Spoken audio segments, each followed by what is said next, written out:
tremurând, auziți, tremurând. Știți ce a zis Iacov?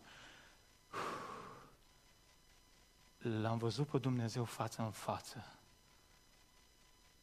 și am rămas în viață.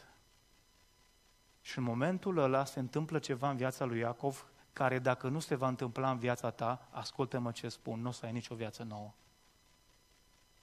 Poți să vii de 50 de ori la biserică, poți să te predai de 100 de ori, poți să te arunci de 2000 de ori cu fața la pământ. Dacă să nu o să ai experiența asta pe care a avut-o Iacov atunci, nu o să ai parte de viață nouă. Și ce face Iacov?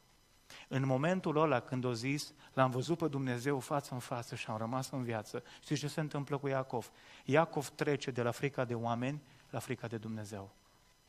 Și a zis, dacă Dumnezeu nu m-a omorât, pentru că teologic, nu știa multă teologie, dar au știut ca orice evreu, știa că dacă îl vede pe Dumnezeu cu ochii ăștia de carne, nu va mai putea trăi, moare pe loc. Și spune